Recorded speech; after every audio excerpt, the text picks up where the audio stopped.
Ndamira pamberi pedare ramapomutasa. Ndamira pamberi pedare ramapomutasa. Zviisa zviro zvechokwadi. Zviro zvichataura ngezvechokwadi. Ndikanyepa ndichabatwa nemhosva.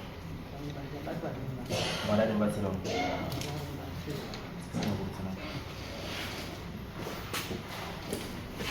Pamusoro pemangu mutasa. Emakorokota avo nevanhu vese vari muno. Noitwawo mai Akino vakamuchena.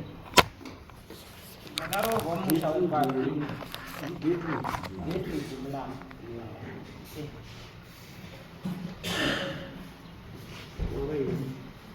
Ndakarohwa musha wepaAkino. Rohwa kwandakaita ndofunga vabereki vevana vendiri kunetsana navo nhasi vanga varipo. Ndichisvika mumusha ndakataurirwawo kuti takagara kudai maikuru gani yedu yakamira kudai. Musha wamaroorwa unowu musha wasekuru. Sekuru vakasiya pana paJivhasi. Inini achibhodhi ndikapuwa kuti enda wagarawo pazasi apo. Mukoma wangu unozi Raymond wakashaya asi unogarawo wasarawo uriwo kuzasi uko ichiguriranawo neni pakati. Imwe munobva unono muchiendawo makadai. Inini achibhodhi ndinobva ndedzika ndakadai ndegurirana namukoma Raymond. Inini ndakagara nevabereka handina kungosangana nedambudziko ndirikusangana naro nhasi. Nhasi murume wangu wazofa. Ndakutanga kunetsana nevana ngenyaya yemunda. Vana vanobva kumunda dzavo ndicho ndishungurudza pandinogara. Ndinofunga pakasiwa pane munda wemugamu ndo pakatanga neyacho. Pane munda wemugamu wanga undori mubani. Zvikazi munda uyu hauna kugoyiwa bamaikuru. Munotenderwa kubva kuno kumeenda kotsvaka huni kuzasuko. Chatakagoyiwa mwinda yekurima. Ini ndosvika apa. Mukoma wangu echindoperera kumusoro kuri ndechindosvikawo dzasi. Ndechiperera nomukoma wangu chinyi Raymond. Asi Raymond wacho hapana.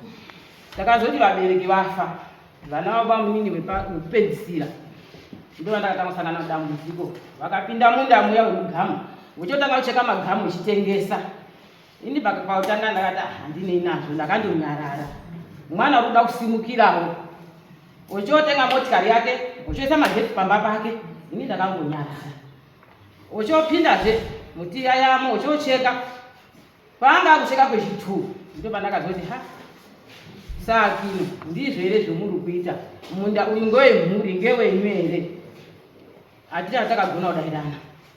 Ini ndakabva ndaenda kumapurisa. Ndaenda kumapurisa ndosvika ndotaurawo nyaya yangu. Ndataura nyaya yangu mapurisa anotidaidza tese. Ndikati ndoda kuedzaniswa semhuri. Pamwe ini ndiri mutazi pamberi pewana ava. Taenda tikadaidzwa tikaenda tese. Taenda tese ndakatanga kusanangura nyaya yangu ndini. Mapurisa akati ndikatoda kubatsirwa. Mapurisa akati no mai hamusi rongoba.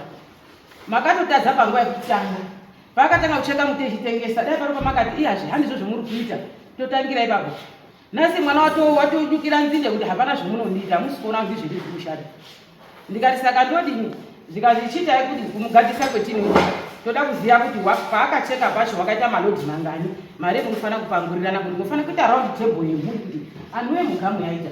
Todini tocheka togwana dhora kana pane unoti inini handina mari yekutanga sikaje kutore vanocheka unaya kuti ini mari ndinayo ngatisapa tesa paground muti yodini yochekwa waisa mari yako yochitanga kuti ndabvisawo mari yangu yakati ndikashandisa saka ndashandisa inini ngatichigowa neyasara yacho ini ndatora ndaisa murumu saka makatotadza mhariyo chionai munhu wakushupa muri vangani ndikati musha uyu wanga una namba vatatu tokandaerenga nawo bani zvikazi mwashori ndikati mwashori ufevha ndikanoenda padzakeri ndikati obva afonerwa mukororo wangu uyana ochodaira kandibasa harari chingomisa nyaya iyoyo sajini tionesane ngoti mukomana washuwa odini kuri kucheka echindodya ngati anyarara zvakadini zvakawanda ndechingoti mwana uchafunga saka asi kufunga baimbomirai makadaro chiwa takabva tamira kwakumbira mwedzi tikapedza mwedzi yatakagara ndikazi mhayo mabizwa ane ndikati andabizwa ndakaenda kugara kwendinoita handisi kuziva kuti mafoni ari kushanda mumhepo. Uyai uno amungandiregeri ndebatwa ngenyaya ndega. Mapurisa akati ukabatwa ngenyaya unobhadhara kana kuenda kujeri ukashaya mari. Zvawakaita ukabvisa vanhu. Mafoni atanga kufamba anhu amungandiregeri ndodeshungudzwa ngemunhu wakauya. Uyai timudzinge pamba titore musha. Ihure muroyi plus murume akanga asina musha wakaromba zvake zvakaromba ndozvitotitambudza ndoti hazvina nebasa ndozvongomwe zvikati mhaya makandogara henyu mari dziri kutendera nomafoni ndozvitaura ndikati kuti vari vanhu vada kuya kugadzirisa hatingateereri zvomafoni ndakandogara ndakandonyarara ndakazoona musi wokupedzisira mapurisa anga akati pano kuedzaniswa nyaya ichida kunga tiripo mapurisa aya ana kufonekwa ai ndakazofonekwa kumafoni mangwanani papo mai mupi vanhu vaya vakuda ndikati zvakanaka ine handina kuvhunduka ngekuti handina chandakatadzira wani vanhu ndakazoona vakauya mwe vakatsamwa vamwe vanofara mwe varikutoti munhu wakashata maningi ndakatotambira vanhu nemufaro pamba pavo zvakanaka ndobvatatogara right ngatipinze nyaya mugiraundi nyaya dzaipinzwa mugiraundi mukoro wanga wada kutaura zvekunyepa ndichoti inini namungandikundi kunyepa ngoti inini ndakafadziwa ndidadaenda kutsvaka pekutaura kuti ndibatsirwe nhasi nomangira kusikira ine basi kana zvakadaro hazvo ndakasimuka ndichienda kugara mukicheni ana mbuya ndiwo akasimuka zvikazi mai mudziwa zvidzava vanhu vakuru uya padare dai nyanyepa zvichabatikana ndakabva ndadzoka baba munye vanga varipo vanga vakazi vakatungamidzwa mberi kuti ndimubaba inyumu ngatimudzinge pamba ndo vakazi chitandai kutaura ndokazi maigi muchitaura ndobva ndataura nyaya yangu ndobva ndati ndotaura zvese zvaanotaura nezvaanondiita zvavanongana vasikaziva veikuwa zvakanaka zvakashata vasikadi vasikatauriti ukazi ndiyo nyaya yacho zvikazi very sorry maiko hatina kuziva nyaya yakamira yakadai ndikati nandizi nyaya ndinoziva ndeiyi izese dzandikwanisa handidziziva ndakachitaka kubvunza mukorero wangu masuku mukoro wangu akasimuka kava akanditi mhaiwa wangu ana baba wevesimupano anatetera namaigi ndokubvira kuti maiko vangu handindegerere inini zvese vendiri kunyepa hangu ndakabashaisha iri nyaya yemari muziva kuti yakashata maiki ndiregerere ana tete vangu akagarira zvikati mai mubiregerera mwana ndikati ndinoziva kuti mwana asingatidzize kutaura ungati kundiri hure uchewe ndivhereka nomawindo kuti mumba munani ndikamuona mune chikoba ndatomudzinga azimanapa ndinokumbira kuti mudzise mwana ngoti nhasi ndikazva kupamba ndinoti hure ndichangoitawo zvendinofunga kuti neni ndiri munhu kufirwa haniko zvavo vakagadzisa vanhu paprofile kazi dare rapera dare vatorana futi dare ravo ngechiwakino chavo chichi ndikazi munombonetsekerei ngatimudzinge panapa tonotora mushava kuti kutengese nemunda zvese abve pano wamukororo wangu simba hware munhu yachi vobva varongana dare ravo riya varongana dare racho baba munino wangu radikazi mai kuti dare radzoka futi ndikati zvakanaka radzoka padare paya zvikati radadzoka panapa mai kuti kuti ibvai pano ngekuti munhu mwenye wakafasina musha saka ibvai pano ranga riri rombe risina chiro saka ibva pano ndinokupa sondo rimwe rechitui tokona pasina munhu ndichoti zvakanaka ananzoma zviita zvakunakira here ndikati zvabandinakira zvakanaka vanhu uchoparadzana uchiodini uchienda musi wekutanga ndakarara mudodo ndikutya ngekuti pakazokarara pano pane zvimuchangu ndichada kugadzirisa ndakada kurara mudodo musi wechipiri ndochobva ndazofunda mapurisa ndikatana sajeni wenyaya yakazogadziriswa asi ini dambudziko randakasangana ndodzimba mumusha neve ndichajokapenda ndikasvikazi hai uyai kuno ndakabva ndaenda zvikati nyaya yakuda community court ngoti ndaida kumenzanisai kuti mudini mugarisane zvakanaka enda community court kana mabasha amunozvifonera masvika ndakaenda community court ndakanonyoresa simba akino napasika navamwe vaiye ndio vanhu vakandishungurudza panyaya idzi ndo vakatodaidzwa mudare vobva vauya vakaramba hatina kumudzinga pamusha makadini zvikati taida kugadzisa vakomana vari kucheka mugamu vechirya vega kuti vasazodaro kuti mugamu ngeyehuri maifana dai makaita panotembo mumejasi ndodobvunza kuti kana imwomwe musina kumudzinga wakatadza kuya komangana ndegari kwese vakada kutanga kuita nharo namejastrit mejastrit akati hamba kudai munomu iwe da kupa protection order ukaona ukavharasa kama uya panapa tiwasungi ngekuti azviona kuti dambudziko rekuti vanhu vaita basa rekushungurudza kuti hapasina baba uripo mune vana vangadirikani ndevana tu vakomana zvikati saka munoti vana vaende kogara kudini mamadzinga paumba ngati handichaziva zvikati tsamba ichenda mugara netsamba mukaona chemunogana maona mauya kana ngati zvakanaka ndobva ndaenda kogara kudaro katika vakasara neshungu dzokuti mapurisa takashungurudzwa takachiswa kukoti tikapiwa nepaper protection order saka apa vochonditsvakira nyaya tikaendeswa paishe muchena vakaenda kuti mumunda mangu munda ndinoti ndo mugani yandaiguma nemurume wangu obva ati gore rekutanga wakaenda koti mberi kwemunda waenda wakaenda korima asina kuti pamusoro imaikuu inini handina kutaura ndakati mwari ndibatsire ndini ndochonyara tagara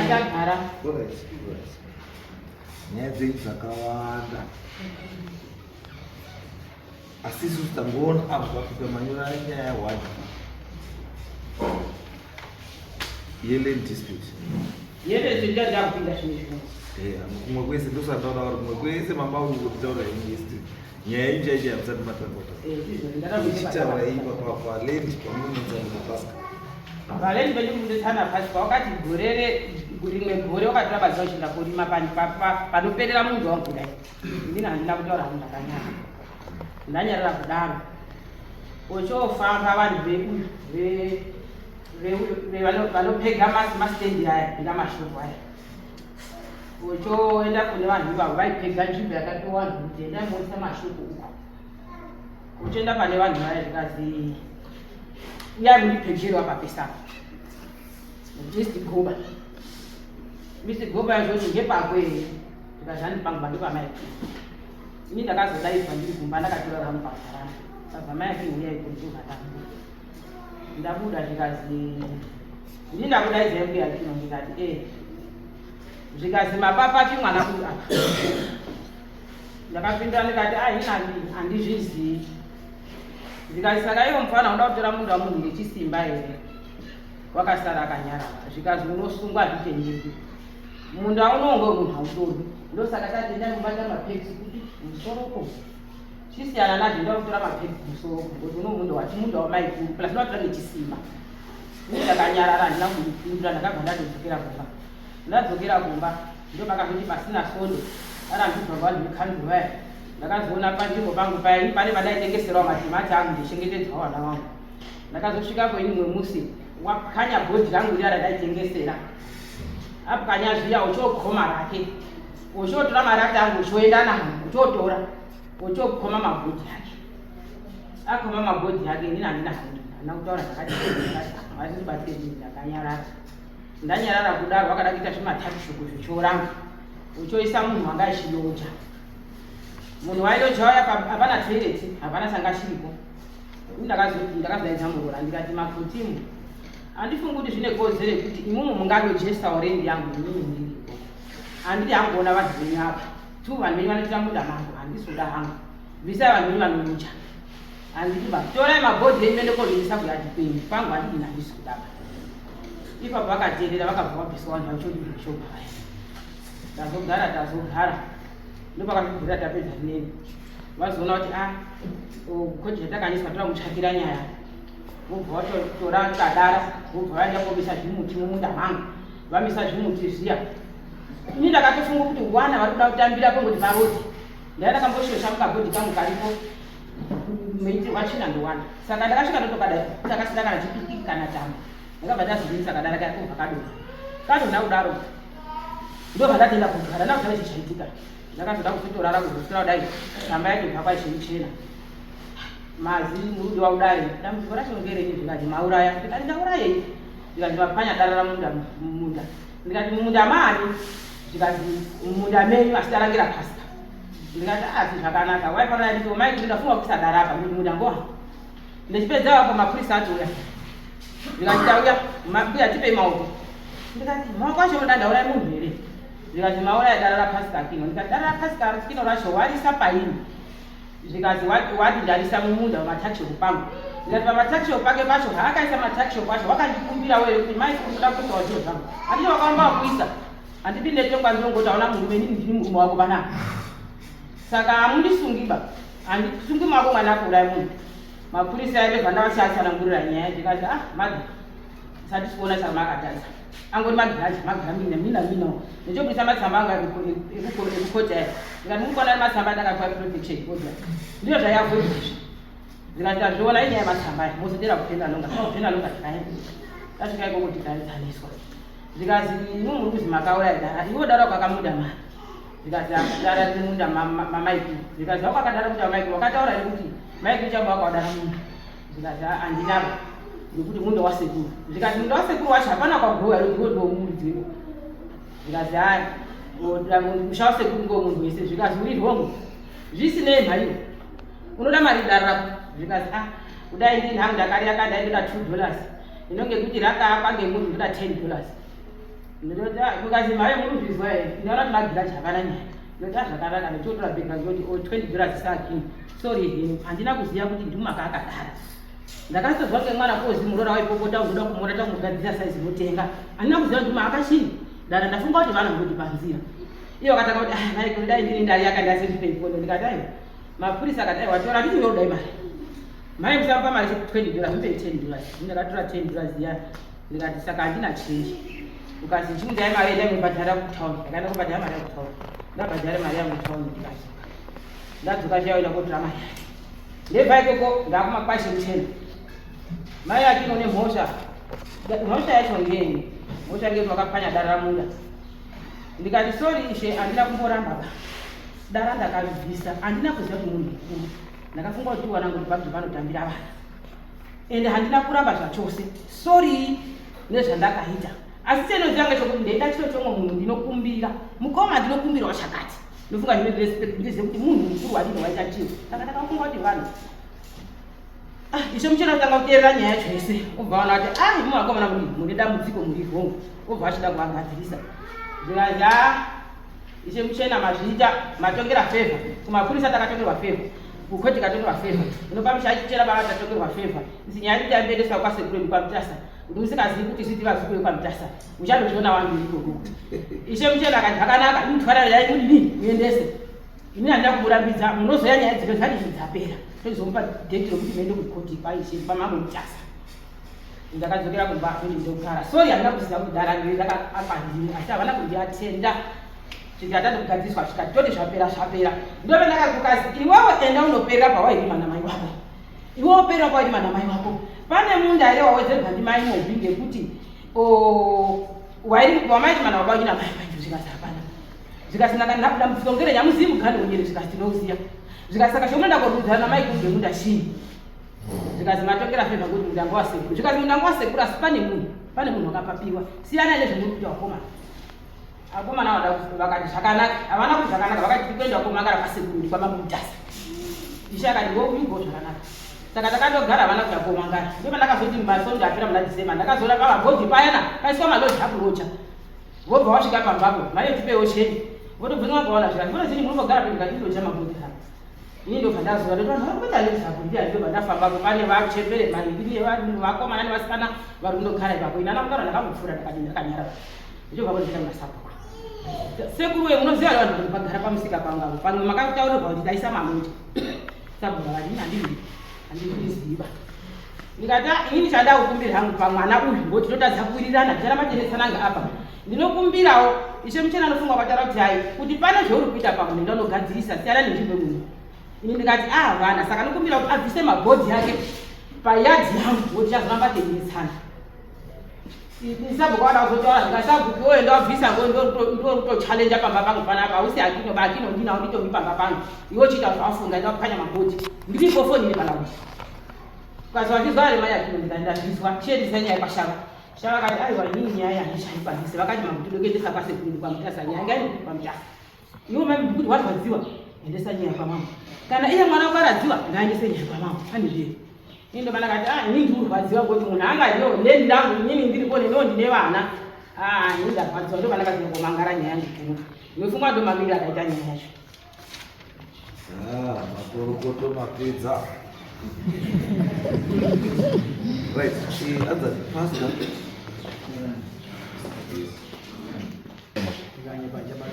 Marani mbatsiro. Pamusoro ichangamire, pamusoro iwazvare wadavese. Ini ndimire pano ndinoitwa Pastor Akim. Nhau yataurwa naamai zvavari kutaura ndikuwirirana nayo. Zvavari kutaura panhu pavari kutaura kuti vakaenda dispute. Panhu patakagara sefamily zvanga zvagara zviripo ndine mapepa ndakaaplya paDC handina varanga.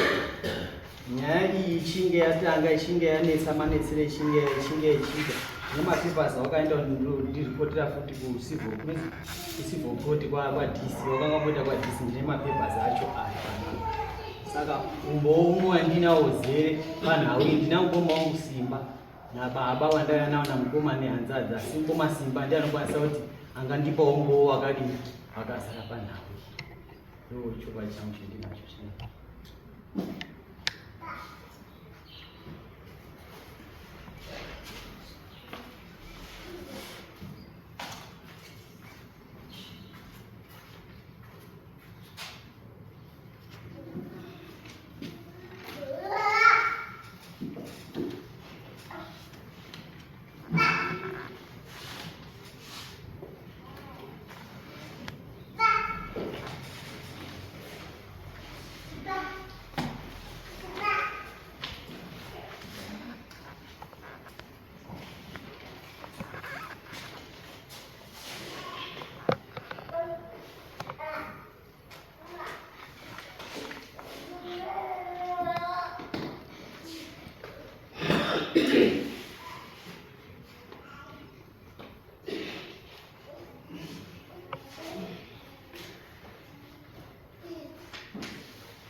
Right. Mapepa zvaari kutaura chete pane zvaari kutaura sachisiya zviri critical, because this issue is not about nyaya yekuti uyaisa structure yake umwe aipwanya structure yacho umwe aisapa structure umwe aipwanya. Handiko pane nyaya.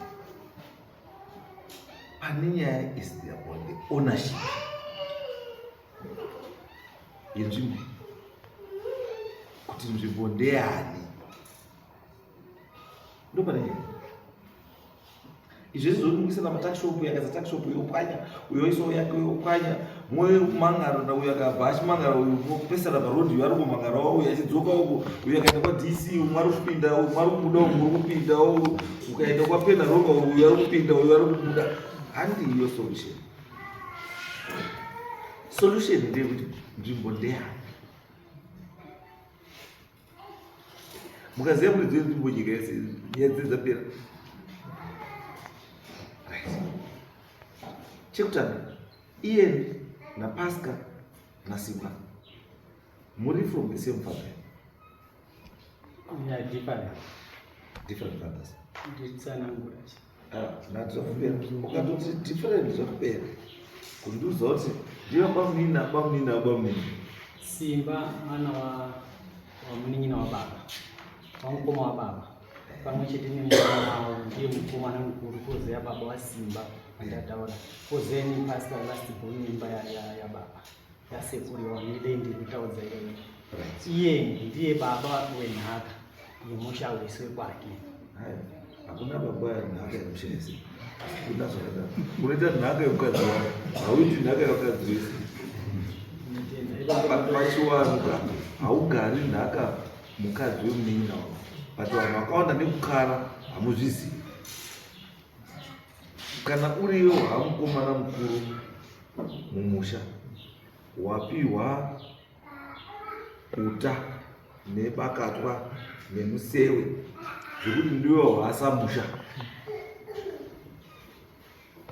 waababa, hauchagari mukadzi wemunin'ina wako nhaka. Tina baba wandanga ndasiya kutaura baba wawe family sekuti wangana wakadzi waviri saka tine imwe family yedu ayana baba wedu andati nichina wana baba wedu wakomana wese wakashaya pachina pasara wana tete saka imwe family yababa wedu iripo tina baoni tina wari pando baba tinoti baba pafamily yedu ndidina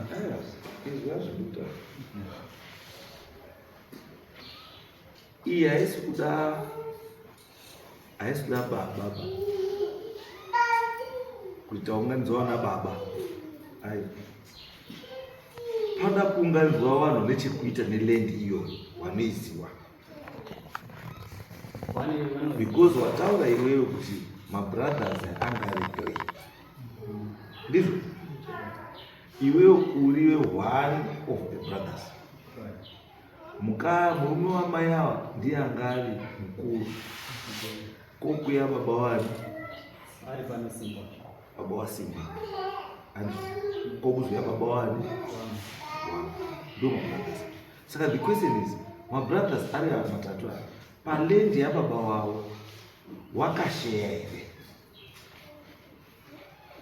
Ndo pandoti lendi yakasheyiwa ndo pandoti mukoma akwanisa kubvatsanangura. Hausanangurina mukoma yakasheyiwa lendi changaniro zveizwa Pascal ukatondidaro kahautondipa dzimwe pfungwa, because kana ndoti iwewe ndiorumurwa land ndokubvunza mubvunzo weland iyoyo waakundifeya kuna Simba, saka urumurwei chausingazivi pamusoro changaniro mera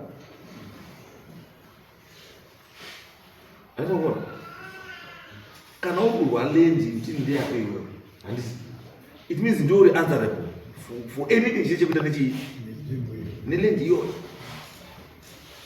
because Simba ode yake land yakasirwa nibaba wake. Iwewe you cannot answer on his behalf. Land yani yake unozvipindurira land yani yake yakasirwa yababa wake, iwe unozvipindurirawo yani yako yawakapiwa yababa wani wako. Saka ukandirakidzawo kuti lendi yacho yauri ndiya baba wako hausi kutoziya nezvayo, uda kutaurwa nomwe munhu. Aiwa, ndovhunza yakozotsanangura. Ndabvunza bvunzo uri very simple kuti lendi yakashayiwa here, mukati lendi yakashayiwa. Lendi yakashayiwa Changamire. Yes, yakashayiwa. Yashayiwa. Handiti. Awa mai awa pauri kuklema murume wavo ndipo wakapiwa here kana kuti kwete? Hapasi ndipo pauri kuklema, wakapiwa pawo semapiwa atakaita. Kune lendi imwe yakasara ichizi inozoitwa mabusiness. Inozoitwa mabusiness ani? Wazukuru vanenge vachida kuita. Hakuna munhu anombopa lendi achazi ndiurise palendi for wazukuru. Ko kana wazukuru vana vacho vese dziri ngomwa. Ilendi yase. Zvokutaura uramba uraise maquestions akawanda neni. Hakuna sekuru anoti ndizebva lendi for wazukuru wangu for makazoite mabusiness. Hakuna zvakadaro. Hakuna. Uda kuona mapindire palendi chete uchishandisa zita rani rasekuru. Sekuru anga aine wana wake watatu, ende mabeneficiary elendi yasekuru watatu wana wasekuru. Iwewe uri beneficiary yelendi yakaallocatwa baba wako paestate yasekuru. Hauendiwe kunorwara paunini for elendi yababa wake.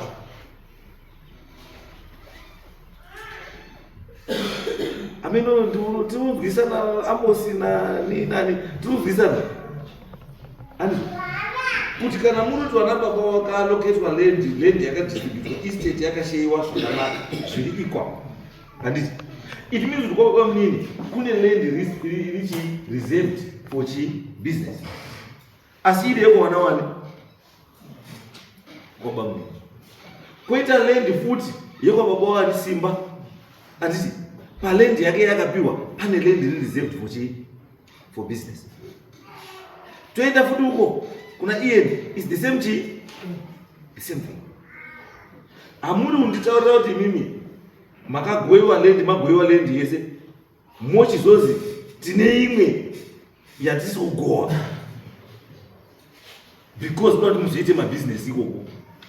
Wanga warudzwa kuita mabusiness ikoko ndiwo anani?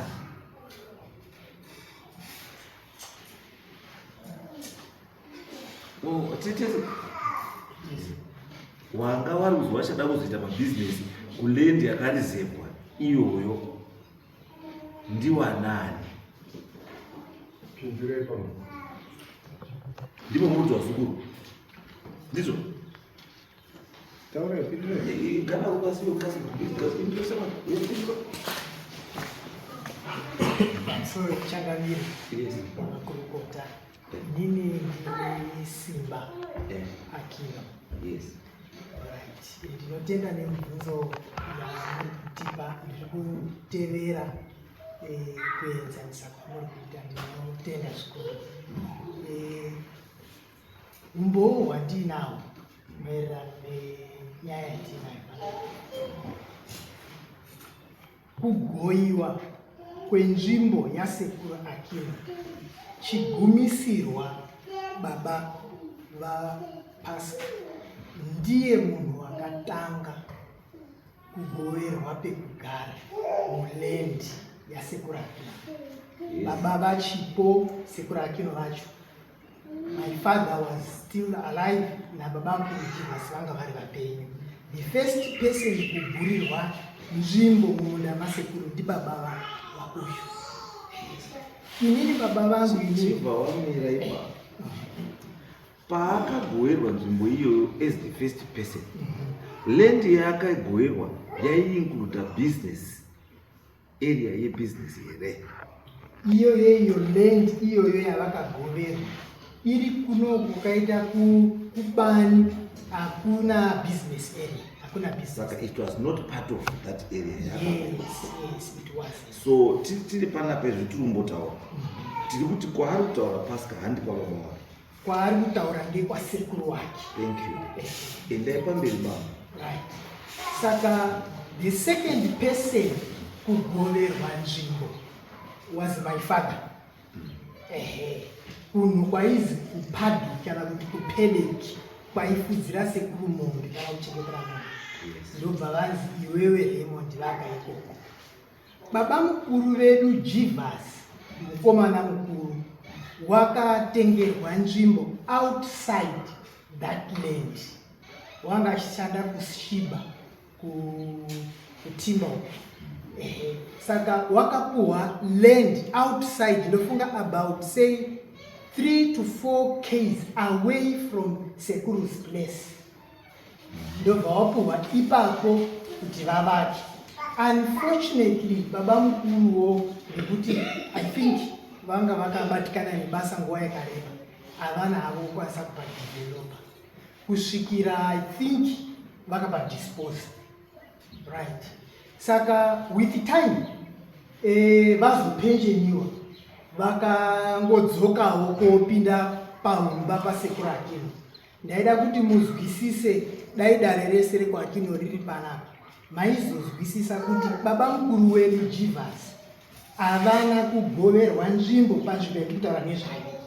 Havana chavopo kunze kwekuyo kunogara chete. Ari munhu wakundikanawo muupenyu kuturikidza chidhina. Vamwe vana baba vakaturikidza zvidhina, ivo havana chidhina chavakaturikidza, kwakuchizongouyawo kwandiri kuenda nekwaukuenda iwo kwakusiyana. Kwakusiyana pekuti tawirirana kuti all the 3 brothers umwe naumwe akapiwa kwake, whether adeveloper kana kuti haana kudevelopa, asi umwe naumwe akapiwa kwake. Asi umwe naumwe apiwa kwake, kune land yakangosara iri vacant. Kune land yakachizosara iri yasekuru Akino.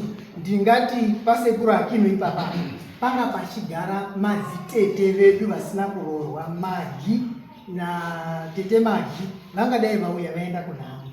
Tete Magi na tete Josephine ndo vane nevana vavo ndo vaigara paumba pasekuru Akino. Tine vamwe vaukama zvafana babangu inini.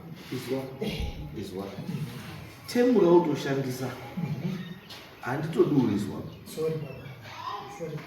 rekuti wana tete nevana vavo ndo waigara pamba pasekuru Akino, ndo vamwe vanhu vaigara. Saka wanga warugara pamba pari wanogara pavo, saka kwavo ngepi? ndipo ipapo baba. Thank you. Enda mberi. Ndivo vanga ndingati musha uyu watikutaura nezvavo yanditi wakangosiyiwa ndisekuru Akino undori musha wevana vavo nevazukuru kuti vashandise. Handiti katatenderana kuti baba mukuru vakapuhwa kwavo, havana kugowiwa pamba. No. Zvawatotaura kwandiri watodii? Kwandiri watopedza. Which means kuti iyi land iyi yamutaura land yamutaura nezvayo.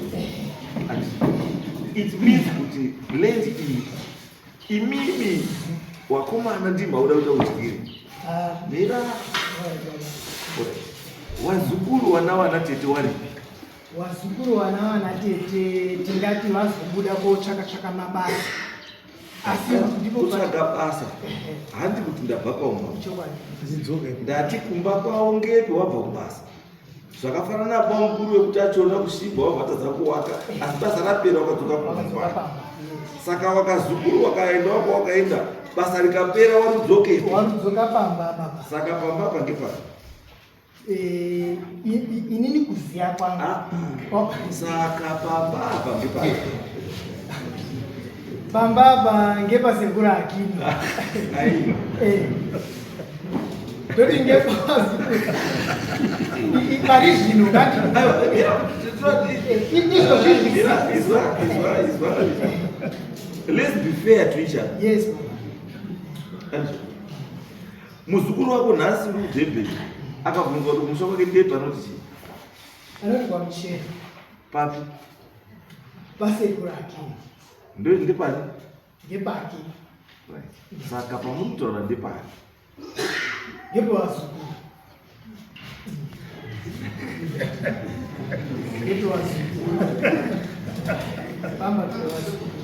Ndipo here pari kuwakwa nekupwanywa matakshop. ndipo pari kuwakwa nekupwanywa matakshop. Thank you. Ndime kunotaura zvakanaka mukoma, ndipo anotaura chokwadi. Saka zvazvinoreva baba. Zvinoreva kuti muri kurwira chinhu chisiri chenyu. Kuti chiite chenyu. Muda kurikema chinhu chasekuru chaakasiya apa munhu. Imi mada uchibvuta kuti mutore futi. Ndikaona mapepa emamunyora mapepa enyu mamwe anokusungirai because manga muri nyika. Makanyora mapepa under oath muchinyepa kuti sekuru akareserva land iyoyo for business. Asi knowing very well sekuru anobvira ambosiya land yakati ndeye business. Wakasiya wana wake wasikana newana wavo panzvimbo iyo. Saka muda kutora nzvimbo yevazukuru mushandisa penzo. Waripo zukuru? Kana vatete vacho varipo? Vaenda kunhamo. Mwana weumwe tete, nechiti muzukuru watete wakashaika kuSouth Africa, wakarohwa nemagetsi. Saka vese ndokwavaenda Okay. But ndaizofara kuti nditaure zvondinoda kutaura una tete wacho waripo.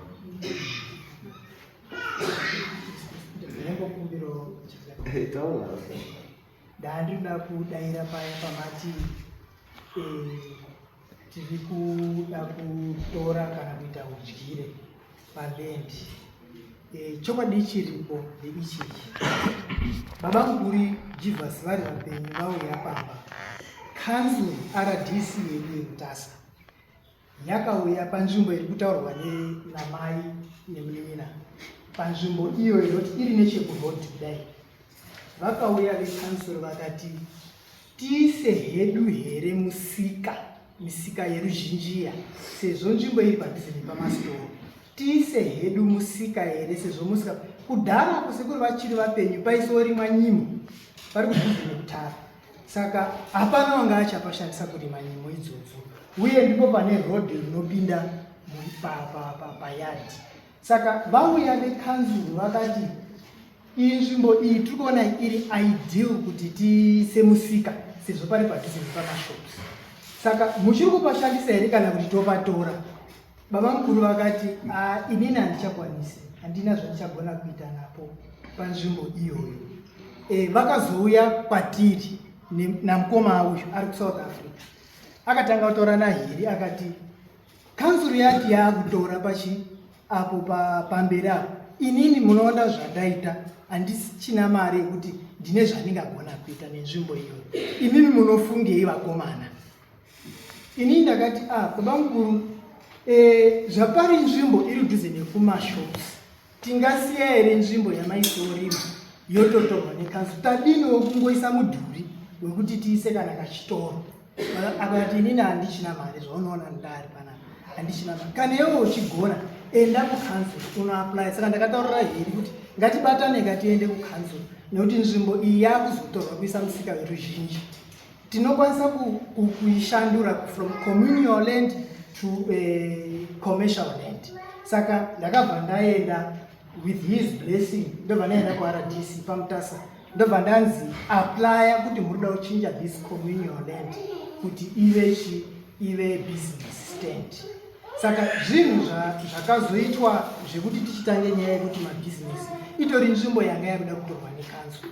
ndobva tachizotomhanya koita kakuridhima yatiri kukumbirawo kuisa kachibhucha kachigeneral dila ndobva vazisa application vakandichaja pegging fee neform fee neizvese vakatiri kuya tichizokupegerai ndo zvakazokonzera kuti titsaure iri nzvimbo yanga yada kudini kwete kuti very much tanga tiri asi kuti vakatopushiwa necancel ndobva taita chido ichocho chekuzama kupa defender tangoti aiwa sezvo iri nzvimbo yanga yagara ichishandiswa let's find save it ndo zvakatikonzera kuti tiite mapepa aya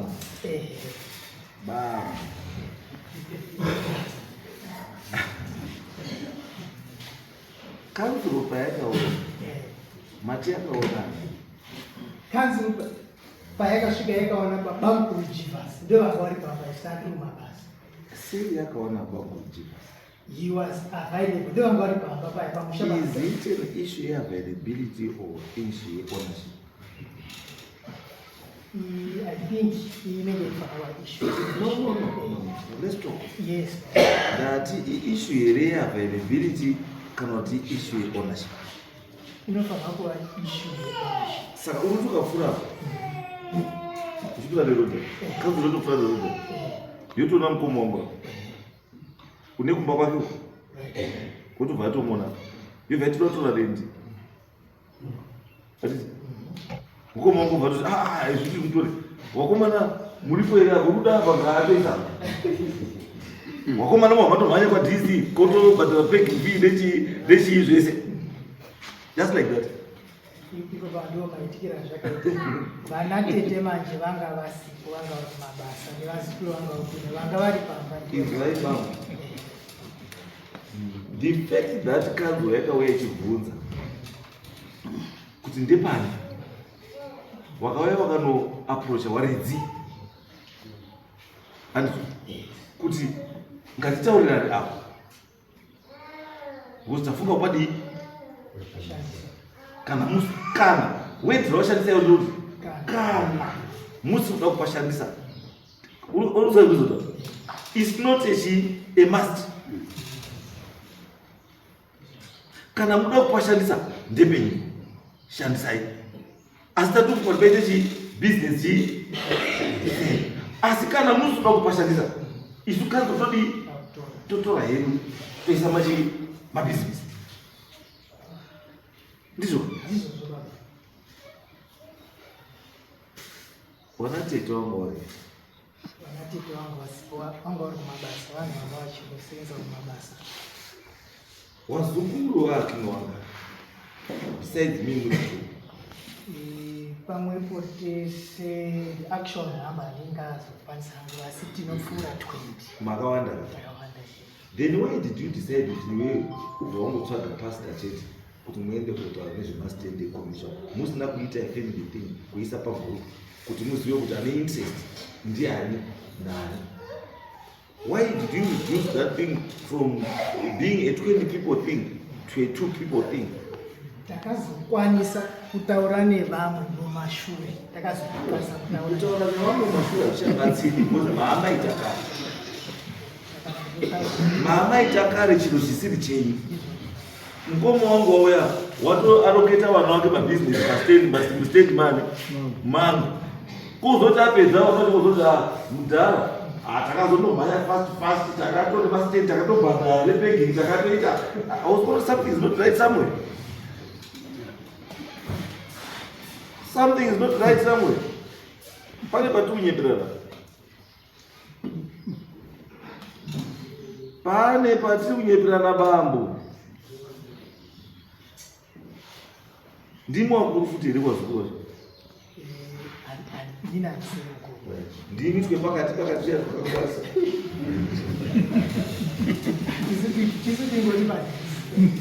No, it's not an issue with ndimi pazviri. It's an issue with this thing shatutora nezvazo. It's a family thing.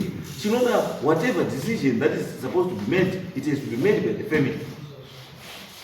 And pana concern echi yemunhu wese. But in this case, there is no consent. Apana. Because deal is like on 3, according to you, like on 3. In April, last time, the Gomuta, Babanguru Jivas, what was around about the end, you do not find a busy. but you are taking advantage of mambo jivha zvakazvida ndani. She can witness as well. Then if she witnessed, then why is she here? Unfortunately, Kushamisa. kushamisa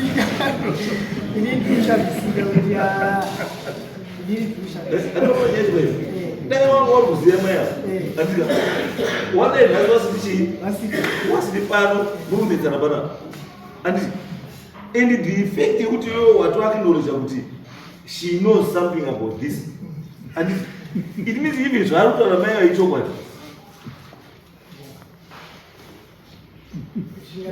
because Muriwana Waruana Mai. Because Mukona Jivas out of to pension Murukura, Murutanga Putuza, Jivas out of pension. It means buying Kuru Musho. Can I mean Mutu Feokari? So Muscasi.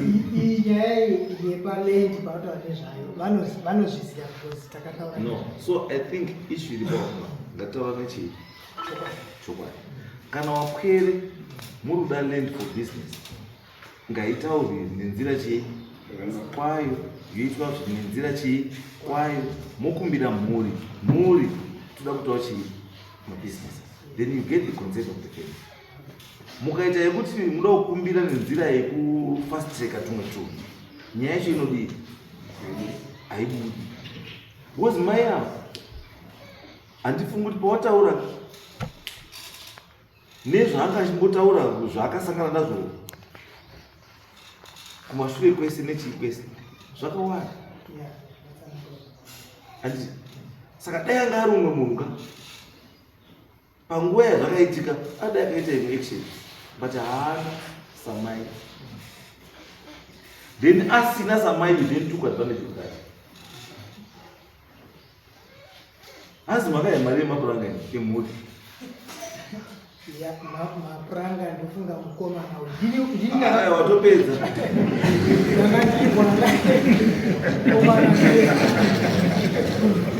andokura apa muri kuti mapuranga ndechi mapuranga ndozvandokuta kuti pamwe pacho gaiza ndingamukona zvimwe zvinhu zvamuri kuita zviri kuratidza kuti zveshuwa family ine chekuita nenzvimbo ipi nenzvimbo ipi. Saka zvomunosvika munetsana haina mai nechiro zvirikuda family chii family iripo, family yodecide kuti nzvimbo iyi zveshuwa ndeyedu. Mai guru pamamwe gumira zveshuwa ndeapo ngagumira apo. Vakomana kuita zvemabusiness chiitai mabusiness muchibva muchisvika muchienda mberi, then mune mapedza chii daka. Mukaita semwiri ezimbi ndimi mega wazukuru imi muri 20 mururwa namai kanasi mai haana vana vake here? No, havasi vazukuru vasekuru, havadhizevi kubenefita kubva pabusiness land. Saka madima mangoti mai kwanga kuti ndiwedzere kusvika iko muwaita kwevana vake. Aiwa handitoti chaizvo, ndiri kuti isuggestion yekuti mai nevana mabeneficiario zvakare kuti kuestate kulendi yatinotaura nezvechii nezvayo yasekuru. Saka imi wazukuru kana muri lendi yasekuru yatinofanira kushera wake wana warimo muchii muheti warimo. And saka inini ndamuti chimwe chachakangwara chachii chekuti maona kuti manetsana namai ninyaya handiti moenda kuotaisa kuti lendi yacho yamuri kunetsana yakakura sei, handiti maona kuti yakakura sei, handiti you then offer that land kumaboys ari kupi kwamai. Zvavazoita izvozvo neanapo zvazvavo. Imi mimwe pati yese muchita make sure kuti family yawana paite muridzi. Pano pakashaya chii? Pakashaya muridzi. Bambo Simba pakashaya muridzi ka hapatonge nyangwe mukadzi. Ndosaka ukazwa mukadzi usina muridzi ka ndosaka uchizingure. It's because hauna muridzi. Munozoita nyangwe murume ukashaya mukadzi wako iwo ndikuti nhasi urapo uri chii futi uri hure. Mukadzi akaita the same thing nhasi uri murume nhasi uri chii uri hure because hauna bani. Asi the moment unoti wane pako you cease from being called chii. Ati pako ndozvandikutaura kuti apa imi muri mutoziyana muri vatatu land iripo iri available muri kuiziva. Why can't you just share the land equally? Family imwe neimwe ite zvakaita neland iyo so that muri musiyana asi muri kushare interest yangu ihombe iri panana tete newana wavo kuti wana tete newana wavo vari papi muequation yedu. Ndiconclude baba sezvamataura land ikashaya muridzi inozonetsa. Saka munoona sezvavataura pavakanetsana nenyaya yemapuranga yapazoita dare riya rakazoti chauya after a month pakange parina sabhuku wedu Sarazemba unoziya history. He was an old man, he knows the history yefamily. Saka wakadaidzwa akauya padare remusha, pakadaidzwa ana tetesi nehanzvadzi yasekuru Akino yasara yakauya kudare rakauyiwa pakauya almost vese vemusha wekwaAkino vakuru vacho vauya. Vakuru vacho vakaona kuti pari paita problem yekuti mai wakangosiwa ari pamba nditika wakabva atongoti nzvimbo yacho yese yeminda. Inini nditori neminda mambo yandakaziwa wozorima Kondiro, mukoma wangu akazozorimawo Kondiro, but with the time mai vasara vakatokwanisa kutonditi munda iwoyoyo. Munoona kunetsana pane zvimwe zvingadara zvakavanzika hazvo kwese kwavari kuclaima izvozvizvi she owns half. Andika munoziva kuti kana munda wasiwa uri kuzi ngewasekuru handikavaigurirwa vana baba edu vaindopuwa kaportion vopuwa kaportion. Patiri kutaura pakasiwa pase ndisekuru Akino pana ana ateta ndo pakauyawo kogara baba mukuru nemudzimai wavo ndobva vatoshayikawo baba mukuru vachangobva kupenjenwa vatoya nemudzimai wavo votosiyawo mudzimai wavo atori ipapapo.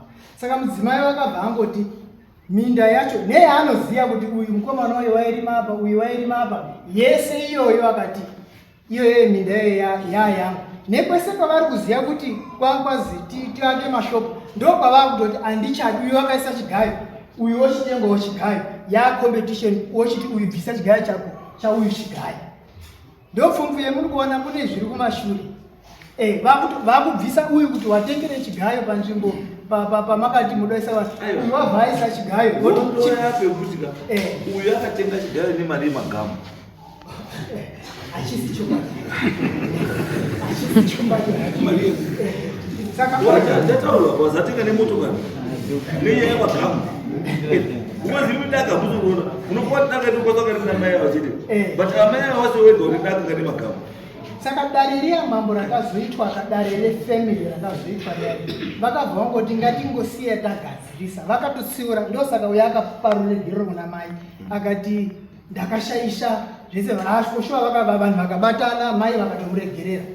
Seri kwazvo izvozvo tanga tatooni imwe nyaya handikatango family yaungana handitika ndobva vangoti zvakanaka mubva mangotaura dzimwe nyaya dzise dziripo ndobva papanzi tine nyaya tinayo yekuti kwanga kuchinyoreswa zvekuti munovati mapemiti. Saka tine pemiti yanga yanyorwa yati pamusha pacho pasekuru Akino handitika pari suppose unga parine zita ratete Magi Akino ndo vakasiwa panditika zita takazoona pachinjwa anda pambenge parina banguru chivhasi vakunyoresa zita ravo pasekuru Akino then banguru voshayika wanga ari suppose unga ari chitonyorwa kunditete Magi Akino.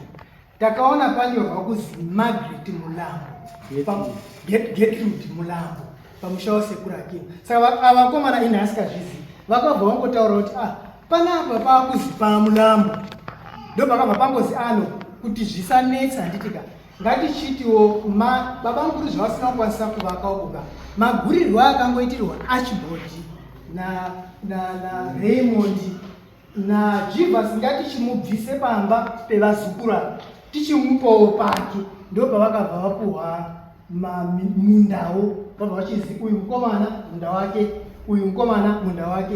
Pavazotaura havo vachiti hatizoti mai vanonyepa hatizodaro pavati hanzi ndakazorora musango ndakanga ndadzingwa havana kutaura sho havana kudzingwa sabhuku edu aripo ndifunga panewo nemarecordings edare iroro. Saka vakabva vakatoti urairambudza after that onini vakati urairambudza tikadya nyama vakatopuhwa isusu vakomana including vesara tikati izvozvizvi musha wasekuru Akino zvavakuchingosara wakadaro ngatichiti isusu tibatsire mai kuvaka sezvo baba vasina kukwanisa kuvaka ivo vari kusensawo kicheni dzambuya nedzimwe dzimba dzacho dzanzi dzakatovharwa ndii ndakatokumbira natete kuti vhurirai mai vadini vatsvaire because mukangosiya dzimba dzakakiiwa muchaita nyoko siyai mai vadini vapote vachitsvaira dzimba idzodzo ndokutovhurirwako wakaitwa dzimwe dzimba dzepasekuru Akino ndii ndakatokumbira vanatete pote siyai vapote vachitsvaire mamwe marooms saka vanatete vachizoti ngavachipuwo pavo vanatete vakuru varipo naana baba varipo ndozvavapuhwa munda apa kondire mukomana apa pasekuru zvikazi ngapachingosarire chi vazukuru ndizvo havana kunge vaziya manje because isusu takaenda nerwesete vatati papa parongwa kuzi chi mai parongwa urikuona konseni yangu pairi konseni yangu pairi pandikuti munofanira pagadzirisa yes makatraya kugadzirisa problem but makagadzirisa problem muchicreate another problem. Why do I say so? Uri kutaura kuti pamusha apa ndepasekuru wako ndepakino ati masiyana pakazenge pasina manje pakasiwa tete ndo tete ane vana wake vane mukomana wari musikana akashaika pane umwe tete akafa pakuzibana panonozipaki tete mwana wake ndekwake saka tete akafa pakuzibana usadhobhe ndo batingadziko rangu randokutaura kuti kana tete akafa uyu handiti pamusha parusara pachinzi pana mwana wake kana ari wekuzi ndimutasa handiti pakutozi pamutasa zvaakino zvatofa zvaakino zviri kufana tete tingangoti wanga ari guide mistake makaita makafunga kuti makuisa munhu muequation but mukamakuisa munhu muequation nenzira yakashata. What you are supposed to do chekutanga you are supposed makaita chinhu chekumaintaina zita rekuti Akino pamusha pasekuru Akino and the only person anokwanisa kumaintaina zita raAkino rasekuru Akino mwana wambuya mwana wajika. Saka zvamaifanira kuita maifanira makati musha uyu waifanira kusara kuri mumaoko ane amai avo newana wake wana waJivhasi then wana tete ndo munodai makapa makondiwa uko. Maona zvinhu wamaifanira kunopa makondiwa ndiwana tete kuti kudaidzwe mazita echi ewana wavo kana iwo wana tete wazodii wazo noti kuti dongo rasekuru mosiya muzukuru imomo mobvisa muzukuru wacho wasekuru munomukanda kumunda because muzukuru zvaanoita pachafa mai vake ari kukanya dzimba dzese dziripo bva wakanyora hadzisiri dzasekuru idzaza ende wakudaidza nezita rake ngekuti ndepake obva afenza ima muchapindi ndinatobatsirai gadzirisai zvinhu izvi ndosaka ndachida chii wana tete wari chii wari panapa wazvinzwisise wana tete kuti wana tete iri dongo rasekuru leti yatiri kukanina tese ndiye muridzi wacho andizvo saka pari kuda kuti zvopamukuru anga akagara ane wanakomana nechii takuchiti muroora newanakomana wagare papi handingamakona kuti kwamama endoko zita ramusina kuda nderekuti Getrude asi makadara tafa taona mahoso makaramba raGetrude Mulamba mubva madara tafa taona because muzukuru wemasiya panditafa taona haasi Akino maramba raGetrude Mulamba asi mubva maenda kotora ratafa taona saka zvamakagona chii you sold out makatengesa mhuri apa takangoteedza zvakasiyiwa zvaitwa nasekuru Akino. Sekuru Akino kusiya mwana rumba itsika yese kuti mwanasikana akarorwa akadzoka anosvikira mumba wake namai vakadzi anosvikira mumba mani mababa wake namai baba wake namai wake ndiwo vanozodhisaidha kuti mwana chienda wogaro papi apa because une mburi yani yako. Hazvinewo kuti kana tete azi dzoka pamba adzoka mumba mai nababa yonzi permanent. Ai tete anochiburiswa mumba mai nababa unopiwa panoti ani apa posara pari pechii pemhuri. Aiwa, tinotenda kubatsirwa tichiri vana vari kudzidza. Gadzirisa izvo.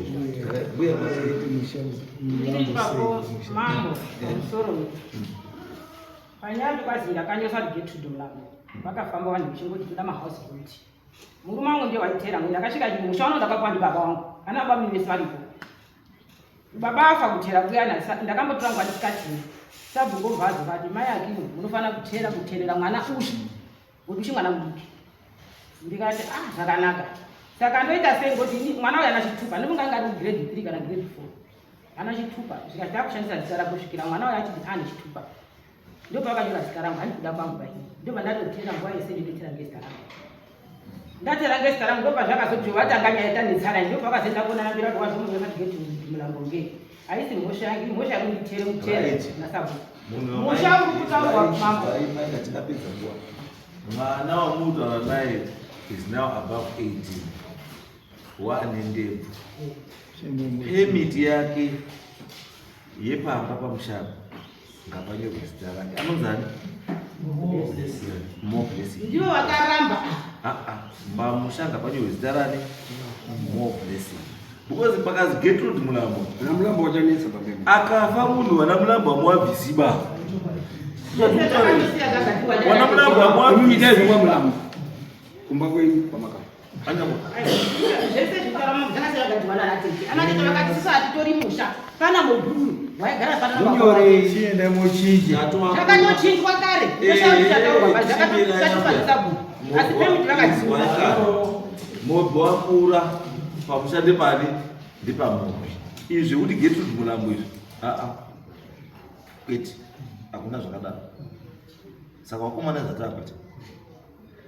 Tichangotuma ido wakomana. Kuti wauye waone setup yacho neland yamuti yacho ndiye yakaita sei yakasara iri pai iri paside iri kunzi haina chini haina kupiwa then topaite settlement yakanaka mhuri yese iri iripo pozika kutama ndepani apa ndepani bopoto riite sei but chekutanga chengetedzai musha wakino musatengese musha wakino sezvo muda kuita kuti isaidza paakino pakuzi pakuti kana kuti pakuata pataona izvozvo isiyana ina andu saka chiunganai semhuri moenda panzvimbo moita property distribution yeestate not zvokurwisa munhu hapana zvomunosvika pane zvimapepa hakuna pazvinosvika izvi unobva wati waenda ipapo shopu wako ubva wakashopa uzokusuda kwakashopa wari pasi wacho ubva warama handiti uchinge wakashopiyo usati watengesa nebhisiketi wanobva wafa. Saka ngatingoite zvinhu zvekuti semhuri tidi tiwirirane for the sake of kuti iwanhu wakatisiyira zvinhu ngatisarwisane. Changamire. Handizivi ndinoitwa mavhenasakini kuda kuziva kuti tine peace order tine 5 years zvamati tiene tinogarisana pasi nyangwe mukatuma makurukota ekuzoona pamba pacho panotaura ndo panoda kuti paite sei paunganiwe anoitwa sei nekuti munhu wese kuti auye tigadzire nyaya iyoyo munhu wese unotya kuti tiende pamba paya pane peace order mama unogona kungosimuka wakaenda kumapurisa munhu wese unotya kungosunga. Aiwa, chakati papiwe peace order is because purpose na order. And hazvina kuzi kana muri kuita chinhu chiri progressive chiri kuchengetedza runyararo musaite ba just because gore peace order ndii makapiwa peace order handiti mutemo wacho unoti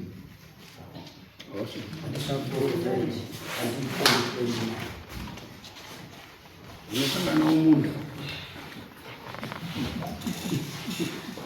uzaita muda kutaura pasini kuti kumunda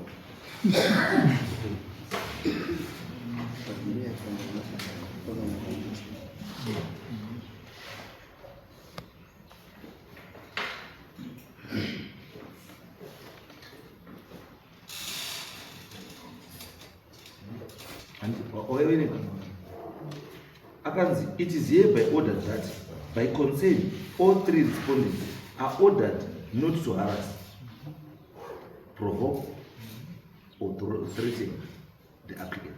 That's one. Number 2, the 3 respondents are ordered not to hinder or not to prevent complainant from staying at the homestead or farming land in Chena village. Number 3, to keep the peace with applicant at all times. And pani pakazi iri musasvika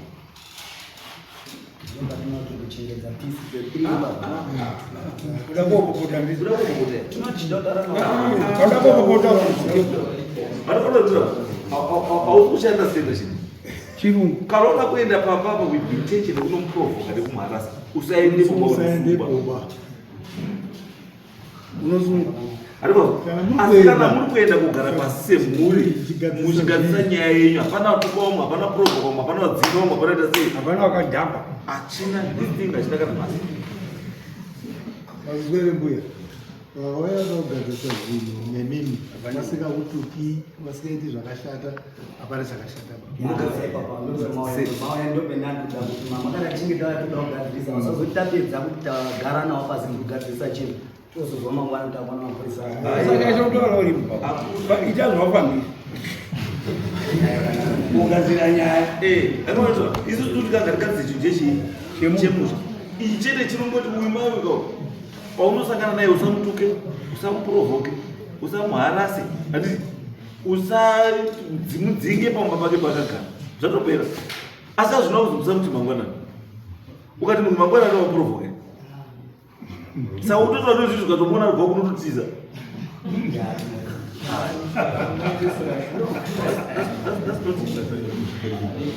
handizvo ende mogadzire nyaya chii yemumhuri semhuri nyaya dziperedzi kutukana ikuone kuprovokana nekuhanasana kuti sei kupere ndozvakuitwa yes pamusoro pamutisi mukatiti tiungane awo ndozimobilesika mukatiti tiungane awo achangotijvinyira finotisi tichiri wadiki unomoramba chititsikirira pasi vanobva tikanda otitsikirira pasi izwa moblessing iwewe uri mudiki asi hazvirevi kuti hauna right yavo uyekojoa saka paunodiscusana namukoma nechii muchitaura you are going to discuss hausi kuenda kunodictaterwa zvinhu bana muri kuenda kuonesana kuti apa taakuita sei zvausingawirirani nazvo kuti apa chii kwete zvamuri kuirana kuti ona mukoma ngatini pamberi ndo nyaya yacho haisi ishe kuti kukana kana kuti utotya kuti wana mukoma izodai no that's not kuenda kogara pasi kugarisana kuti mugadzise zvinhu zvikunetsa pai ende musi wacho wamurugara ndipei ichi zuva nenguva andi sabhuku anenge aripo ishe anenge aripo ndichakutumirai futi mukomana wangu kubva kunokuwani so that kana yakadaro zvezvakamira zvigaenda supervision yes man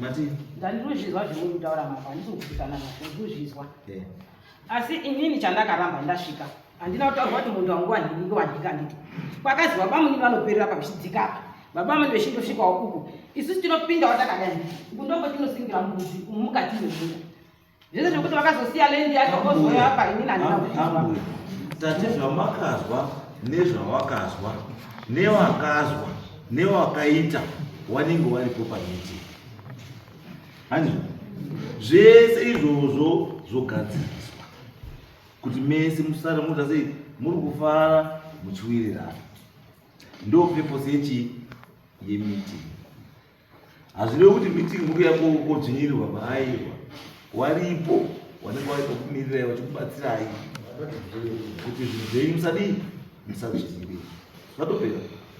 Musaite muine mweya uri negative kuti tisina kodzi hakuna zvakanaka hakuna zvakanaka endai modiscuss then you come out nechinhu chikufadza chinhu munesa. Saka imi motipa chii motipa tetire chii ramukusangana then touya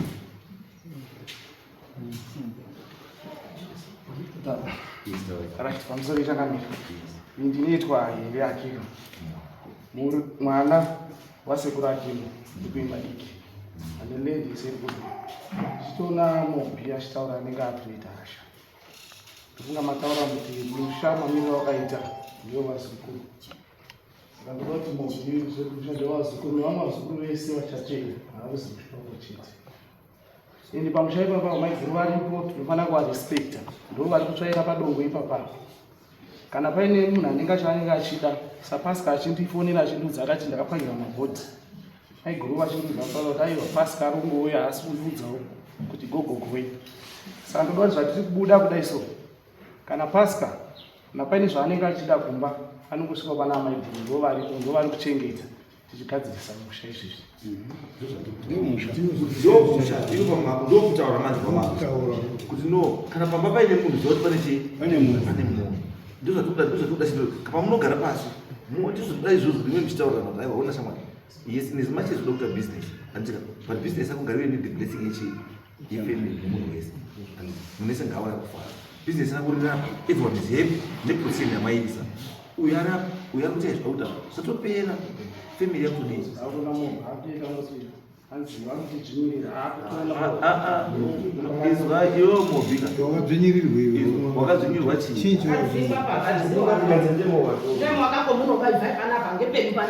izwa izvi kutaura izwa izvi kutaura takutaurai vanhu kuti endai mutogadzirise chekutanga chekuti Mobi haufaniri kubva pamba ipapo wanofanira kunga uribva pamba ipapo wazukuru wasiri wekwaani wekakino wana wana tete ndo unofanira kuenda kopiwa uko apa panofanira kusara paine Akino for the sake of zita rekuti chii Akino mukaisa eforeigner apa it means kuti panofa muzvare zita raAkino radii ratofa imimba hamusina chii hamusina claim to that thing because right now muri ndepateta tete kana pa beneficiary ndiani estate yake mwana wake. Aiwa, itai mwete chekubatsira sekutaura kwamaita andikabati ndiri sekuru wenyu sekuru wako ugadzirisa handizve Akino ndiye Akino kudhara Akino noche here akaribatsambe ndiye bridge wezvinhu zvese akandidzidzisa tera reform 3 saka ndaugadzirisa zvinhu zvaAkino sasekuru sekutaura kwamaita saka itai tosangana kuti pazuva